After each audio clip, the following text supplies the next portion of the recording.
नमस्कार मित्रांनो, बाई तुझा आशीर्वाद मालिकेच्या येणाऱ्या पुढील काही भागामध्ये आपल्याला जबरदस्त असा ट्विस्ट पाहायला मिळतोय. अवनी स्वतःला संपवण्याचा प्रयत्न करत असताना अचानक धन्याच्या पाण्याच्या हुशारीमुळे राजा धावतच जाऊन तिचा जीव वाचवतो, तिचं थोबाड फोडतो आणि त्यानंतर मात्र असं पुढं काही घडतं की ज्यामुळे अवनीला तिच्यावर माया करणारे, प्रेम करणारे किती माणसं आहेत आणि सोबतच राजाचं अवनीवर सुद्धा किती प्रेम आहे हे सगळं काही तिला समजतं. हेच आपल्याला या आजच्या ट्विस्टमध्ये पाहायचं आहे, त्यामुळे व्हिडिओ शेवटपर्यंत पहा. तर आता प्रेक्षकांनो, आपण मालिकेमध्ये पाहतोय इथे आता अवनी अस्वस्थ असते. राजा तिला समजावत असतो, अवनी मॅडम, एक गोष्ट जर आपल्या हातातून निघून गेली तर आपलं पूर्ण आयुष्य थांबतं असं नाही. नवीन काहीतरी संधी शोधायची असते आणि खचून जायचं नसतं. आज आम्ही सर्वजण धांगटांची पोरं, अण्णा, सर्वजण आम्ही तुमच्यासोबत कायम उभे आहोत. तुम्हाला काळजी करण्याची काही गरज नाही. पण अवनी पूर्ण खचलेली असते. ज्या शिक्षणासाठी, ज्या सर्टिफिकेटसाठी, ज्या मेडलिस्टसाठी तिने विवांसोबतचं लग्न मोडलं, घर सोडलं आणि आज तेच सर्टिफिकेट्स तिच्या बाबांनी जाळून टाकले, त्यामुळे ती अस्वस्थ असते. स्वातीला फोन करून बोलत असते आणि तू सुद्धा माझा विश्वासघात केलायस, हे सगळं तू का केलंस असा सुद्धा जाब ती विचारत असते. पण स्वाती म्हणत असते, अवनी हे बघ, मला ह्या सगळ्या गोष्टी अजिबात माहिती नव्हत्या. मी तुला खरं सांगायले, जे काही झालं त्यामध्ये माझा काहीच दोष नाही आहे. जेव्हा बाबा घरात आहेत की नाही ही गोष्ट मलासुद्धा इथे माहिती नव्हती आणि त्यामुळे मी तुला काहीही सांगू शकले नाही. हे बघ, माझ्यावर विश्वास ठेव, मी इथे तुला अजिबात फसवलं नाही आणि त्याचबरोबर मी अजिबात तुला काहीही बोलली नाही. वा, अवनी म्हणत असते, अगं खरं तर तुझ्यावर माझा तुझ्यावर पूर्ण विश्वास आहे, पण बाबांनी तर मला इथे कसं वागलेत, त्यांच्यासाठी तर मी मेल्यातच जमा आहे. काय करू सांग ना. अगं, जे आईवडील मला जन्म दिलेले आहेत आज तेच माझ्यासोबत अशा पद्धतीने वागतेत. मग मी काय करायला हवं सांग ना. मला आता जगण्यामध्ये काहीच एक इंटरेस्ट नाही आहे असं सुद्धा ती बोलत असते. पण त्यावेळेला स्वाती तिला समजावते आणि म्हणत असते, तू वेडी आहेस का. हे बघ, असं काही करणार नाही आहेस तू. आणि तेव्हा ती म्हणत असते, कारण ज्या माणसांना मी आपलं मानते ते माणसं मला परकेपणाची जाणीव करून देतात आणि ज्या माणसांशी माझं काही नातं नाही आहे ती माणसं माझ्यासोबत इथे जीव की प्राण देण्यासाठी सुद्धा तयार आहेत. माझ्या छोट्या छोट्या आनंदामध्ये ते किती आनंदी असतात हे तुला समजत नाही किंवा तुला कळणारं सुद्धा नाही असं सुद्धा ती बोलत असते. हे सगळं काही होत असताना आता मात्र ती म्हणत असते, हे बघ, एवढी काळजी करू नकोस बाळा, सगळं काही ठीक होईल, तुला काळजी वगैरे करण्याची काही गरज नाही असं सुद्धा ती आता इथे बोलू लागलेली असते.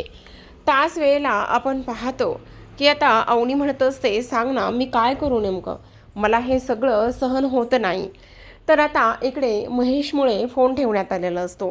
तेवढ्यातच आता अवनी विचार करू लागते, मी जगून तरी काय करू, मी न जगलेलीच बरी. असं वाटतंय की मी आता स्वतःला संपवून टाकते, काय करू जगून, असे एक ना अनेक विचार तिच्या मनामध्ये सुरू असतात. दुसरीकडे मात्र राजा आणि त्याचबरोबर यशादा आणि अण्णा हे तिघेही जण येतात आणि तिघेही जण आल्यानंतर तिला समजावण्यासाठी काम करत असतात की हे बघ, काळजी करू नको, सगळं काही व्यवस्थित होईल आणि आम्ही सगळेजण तुझ्या पाठीशी खंबीरपणे उभा आहोत. अगं, तू लग्न केलं आहेस ना, मग लग्न केल्यानंतर तू अशी कशी खचून जाऊ शकतेस. आणि ते राजाला सुद्धा ओरडून बोलत असतात की तुझ्यामुळे सुनबाईच्या चेहऱ्यावर आनंद नाही आहे तर दुःख आहे आणि ते त्याच्यावर ओरडून बोलत असतात. तेव्हा अवनी म्हणत असते, ह्या सगळ्या गोष्टीमध्ये त्याची काहीही चूक नाही आहे, प्लीज तुम्ही त्याला अजिबात ओरडू नका, ह्या सगळ्या गोष्टीमध्ये त्याची काही चूक नाही असे इकडे ती बोलत असते. आणि तेव्हा राजा मनामध्ये विचार करतो, यांच्यासोबत एवढं सगळं काही होते पण ह्या मात्र माझा विचार करतायत, कशा आहेत ना ह्या, खरंच पुन्हा पुन्हा प्रेमात पडावं अशा आहेत ह्या. आता सगळेजण निघून गेल्यानंतर अवनी खूप रडायला लागते, म्हणत असते, नाही मी जगून काय करू सांग ना. तेव्हा तो म्हणत असतो, अवनी मॅडम तुम्ही वेड्या आहात का, हे बघा, असं काही करणार नाही आहात तुम्ही. आणि आणखी एक महत्त्वाची गोष्ट मी तुम्हाला सांगतो. हे बघा, सगळ्यात महत्त्वाचं म्हणजे काही जरी झालं तरी हार मानायची नाही आहे आणि आपण ताठ मानेने उभं राहायचं. कळलं तुम्हाला? अवनी खोलीत असते तर इकडे मात्र अण्णा स्वतःला त्रास करून घेत असतात. ते म्हणत असतात, खरं तर सुनबाईला असं रडताना पाहून मला सुद्धा बरं वाटत नाही आहे. मला तर असं वाटतंय की मी त्या चंद्रकांत देशमान्याकडे जावं आणि तिथे जाऊन त्याला ह्या सगळ्या गोष्टींचा जाब विचारावा. त्याला विचारावं की तुला माझ्या सुनेला इथे त्रास देण्याचा अधिकार कोणी दिला. त्याच्यासोबत हे सगळं काही विचारावं, त्याला बोलावं, त्याला जाब विचारावं असंच मला वाटतंय, असं सुद्धा अण्णा बोलत असतात. तेव्हा राजा मात्र अण्णांना आवरतो आणि म्हणत असतो, अण्णा तुम्ही शांत बसा. हे बघा, तुम्ही असलं काय बी करणार नाही आहे. पण आता ते म्हणत असतात, का नको करू सांग ना, कारण माझ्या सुनेला होणारा त्रास मला पाहवत नाही आहे, मला बघवत नाही आहे. काही जरी झालं ना तरी मी त्या चंद्रकांत देशमानेला ह्या सगळ्या गोष्टींचा जाब विचारणारच आहे, असं सुद्धा आता इथे ते बोलत असतात. तेव्हा इकडे आता राजा आणि बाकीचे इतर सर्वजण अण्णांना समजावण्याचं काम करत असतात. दुसरीकडे आपण पाहतो आता प्रेक्षकांनो, इथे मात्र संध्याकाळी सगळे झोपल्याचा कानोसा अवनी घेते आणि संध्याकाळी सगळे झोपल्याचा कानोसा घेतल्यानंतर हळूच किचनमध्ये पाणी आणण्याच्या निमित्ताने जाते आणि तिथे गेल्यानंतर एक दोर असतो. तो दोर घेऊन इथे स्वयंपाकघरामध्ये येते आणि त्यानंतर स्वतःच्या बेडरूममध्ये निघून जाते. जेव्हा स्वतःच्या बेडरूममध्ये जाते त्यावेळेला मात्र इथे आता हिला जाताना छोट्या आपल्या धन्यानं पाहिलेलं असतं आणि त्यानंतर तो हे सगळं काही राजाला सांगत असतो. तो म्हणत असतो, अरे दादा, मी तुला एक गोष्ट सांगू का? आत्ता वहिनी ना इकडे किचनमध्ये आली होती, पाण्याची बॉटल घेऊन गेली. तेव्हा राजा म्हणत असतो, सॉरी यार, मी ना पाण्याची बॉटल आतमध्ये ठेवायलाच विसरलो. त्यावर तो म्हणत असतो, अरे ठीक आहे, पाण्याची बॉटल तर घेऊन गेली, पण त्याच्यासाठी नाही एक दोरीसुद्धा आतमध्ये घेऊन गेली. जेव्हा या सगळ्या गोष्टी पाण्यासुद्धा ऐकतो त्यावेळेला तो म्हणत असतो, काय दोरी घेऊन गेली वहिनी आतमध्ये? राजा, जरा वहिनीकडे लक्ष ठेवा. मला असं वाटतंय तू बाहेर आत झोपूच नकोस, तू आतमध्ये झोप. कारण हे बघ, त्या टेन्शनमध्ये आहेत. टेन्शनमध्ये असताना माणसाच्या मनामध्ये नाही नाही ते विचार येतात. त्यांना एकट्याला सोडायला नको. तू जा बरं पटकन आणि जाऊन बघून ये. तेव्हा राजा म्हणत असतो, असं म्हणतोयस? मग आता तिघेही जण अवनीच्या खोलीकडे निघालेले असतात. तेवढ्यातच बाहेर अण्णांचा आवाज येतो. मग आता बाहेर अण्णांचं काय चाललंय असं म्हणताच पाण्या म्हणत असतो, ते जाऊ दे, तू अगोदर चल.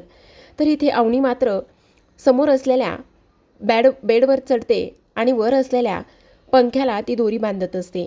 जेव्हा पंख्याला दोरी बांधते त्यावेळेला मात्र स्वतःला गळफास लावून घेण्याचा प्रयत्न करते. जेव्हा ती स्वतःला दोर लावून घेण्याचा प्रयत्न करत असते तेव्हा मात्र प्रचंड रडत असते. रडत असताना मात्र इथे आता दाराची कडीसुद्धा तिनं लावून घेतलेली असते. बाहेरून राजा आणि त्याचबरोबर हे तिघेही जण आवाज देत असतात, पण दरवाजा मात्र ती उघडत नाही. मग आता पाण्या जोरातच दरवाजाला धक्का देतो. जेव्हा दरवाजाला धक्का देतो तेव्हा समोरचं दृश्य पाहून त्यांच्या पायाखालची जमीनच सरकते. राजा मात्र पटकन बेडवर चढतो आणि अवनीला बाजूला करत असतो. अवनी म्हणत असते, नाही मला मरू दे, नाही मला मरू दे, मला जगायचं नाही आहे. काय करू मी जगून, काय करू मी जगून, मला नाही जगायचंय, मला नाही जगायचंय, मला सोड, मला सोड, असं बोलत असते. आता मात्र यशा म्हणत असतो, अवनी काय करतेस, अवनी काय करतेस, सोड तो दोर, सोड तो दोर, असं म्हणून तिघेही जण आता तो दोर बाजूला काढतात. इथे लगेचच राजा अवनीला पटकन बेडच्या खाली उतरवतो आणि बेडच्या खाली उतरवल्यानंतर तिच्या सनकन कानाखाली वाजवत असतो. अवनी मात्र प्रचंड रडत असते, म्हणत असते, का वाचवलंयस मला? तुला माझ्याशी काय संबंध आहे? कोण आहेस तू? माझा जन्म दिलेल्या आईवडिलांना माझ्या स्वप्नांची काळजी नाही आहे, त्यांना माझ्याशी काही घेणं देणं नाही आहे. मग तू मला का वाचवतोयस? मरू दे मला, मरू दे मला, असं तो बोलू लागतो. पण तेव्हा मात्र राजा अवनीच्या कानाखाली मारतो आणि तिला शांत करण्याचं काम करतो. जेव्हा अवनी कानाखाली खाते त्यावेळेला मात्र ती शांत बसत असते. इथे यशादा, धन्या, पाण्या हे तिघेही जण पाहतच असतात की राजाने आज चक्क अवनीच्या कानाखाली मारली. पण तिला ती कानाखाली मारणंसुद्धा फार गरजेचं होतं आणि म्हणूनच त्याने हे टोकाचं पाऊल उचललेलं असतं. जेव्हा कानाखाली मारली जाते त्यावेळेला अवनी शुद्धीवर येते आणि शुद्धीवर आल्याबरोबर रडत रडतच राजाच्या मिठीत शिरते आणि म्हणत असते, मला माफ कर, चुकलं माझं. तेव्हा तो म्हणत असतो, वेड्या आहात का तुम्ही? जरी तुमच्या आईवडिलांना तुम्हाला सोडलं असेल, दूर केलं असेल, तर तुम्ही गेल्यानंतर माझं काय होईल? अहो, तुम्ही माझा जीव की प्राण आहात. हळूहळू मी तुमच्या प्रेमात पडू लागलोय. आणि तुम्ही इथे स्वतःला संपवण्याचा विचार कसा केला? तुम्ही जर स्वतःला संपवणार असाल तर मला संपवल्यासारखं ते होईल. असं म्हणून शेवटी राजाने अवनीवर असलेल्या प्रेमाची कबुली दिलेली असते. आता अवनी राजाचं प्रेम स्वीकारेल का? पाहूयात येणाऱ्या पुढील काही भागामध्ये. तोपर्यंत तुम्ही पाहत राहा बाई तुझा आशीर्वाद.